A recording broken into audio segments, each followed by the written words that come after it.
Bom dia, final de semana, um sabadão chegando aí com o sol para cada um já, né?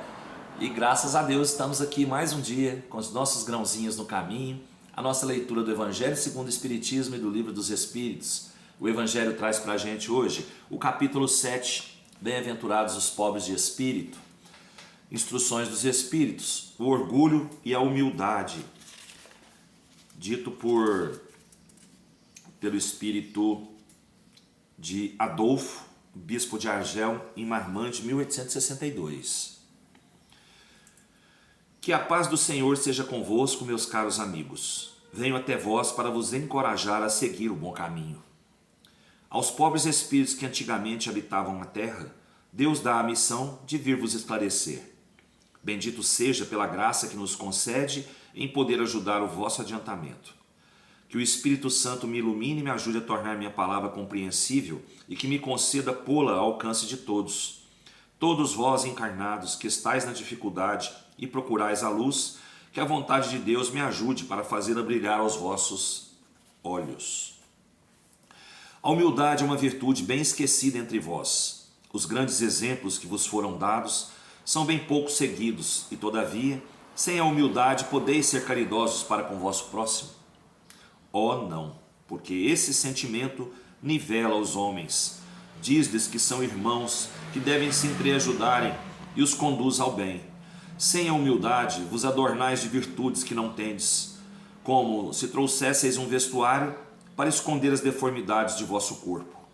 Recordai aquele que nos salva, recordai sua humildade que o fez tão grande e o colocou acima de todos os profetas.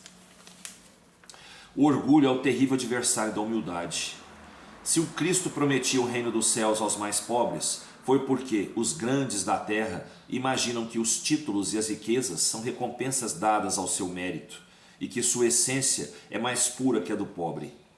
Eles creem que lhes são devidos e por isso, quando Deus los te retira, acusam-no de injustiça. Ó irrisão e cegueira! Deus vos distingue pelos corpos? O envoltório do pobre não é o mesmo que o do rico? O Criador fez duas espécies de homens? Tudo que Deus fez é grande e sábio. Não lhe atribuais nunca as ideias que nascem nos vossos cérebros orgulhosos. Ó rico, enquanto dormes sob teus tetos dourados, ao abrigo do frio, não sabe que milhares de teus irmãos iguais a ti estão estirados sobre a palha? O infeliz que sofre de fome não é teu igual? A essas palavras teu orgulho se revolta, bem o sei. Consentirás em dar-lhe a esmola, mas a apertar-lhe a mão fraternalmente jamais. Que dizes eu, descendente de um sangue nobre, grande da terra, seria igual a esse miserável esfarrapado? Vã utopia de supostos filósofos. Se fôssemos iguais, por que Deus o teria colocado tão baixo e eu tão alto? É verdade que vosso vestuário não se assemelha em quase nada, mas dele despojados ambos, que diferença haveria entre nós? Entre vós. A nobreza do sangue, dirás, mas a química não encontrou diferença entre o sangue do nobre e o do pobre, entre o do senhor e o do escravo. Quem te diz que tu também não fosse miserável e infeliz como ele? Que não pediste esmola, que não a pedirás um dia àquele que desprezas hoje? As riquezas são eternas, elas não se acabam com esse corpo, envoltório perecível do teu espírito. Ó, volta-te humildemente sobre ti mesmo, lança enfim os olhos sobre a realidade das coisas deste mundo, sobre o que faz a grandeza e a inferioridade no outro.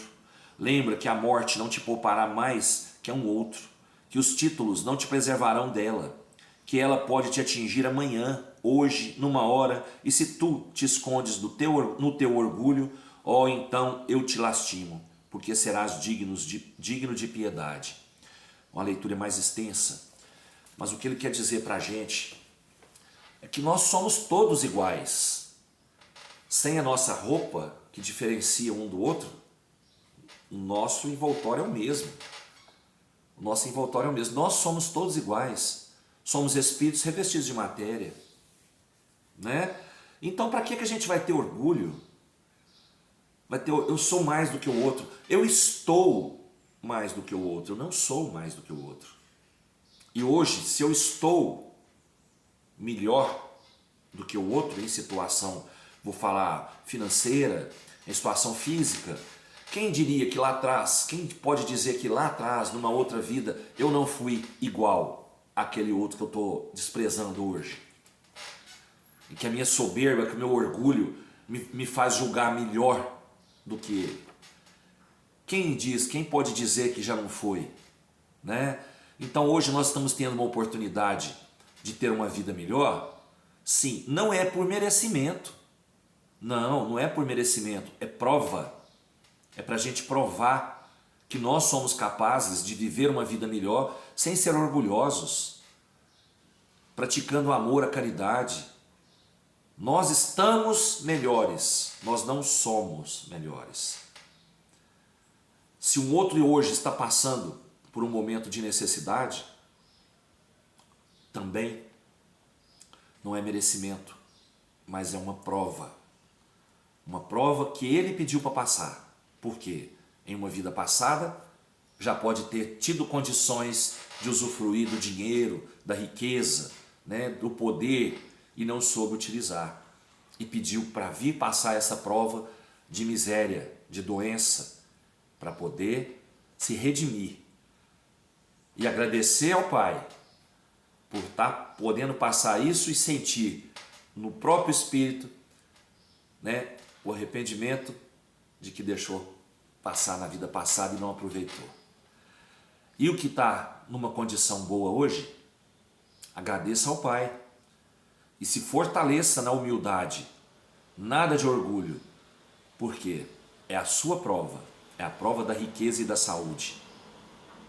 Então aproveite bastante, faça o melhor de si, né? Faça o melhor de si, sem orgulho, sem pisar em ninguém, para que você possa vencer sua prova.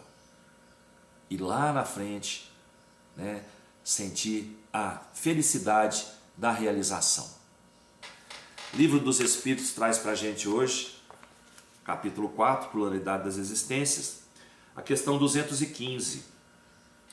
De onde provém o caráter distintivo que se nota em cada povo? Os espíritos têm também famílias formadas pela semelhança de seus pendores, mais ou menos purificados, segundo sua elevação. Muito bem. Um povo é uma grande família na qual se reúnem os espíritos simpáticos. A tendência que têm os membros dessas famílias a se unirem é a origem da semelhança que existe no caráter distintivo de cada povo. Julgas que os espíritos bons e humanitários procurem um povo duro e grosseiro? Não.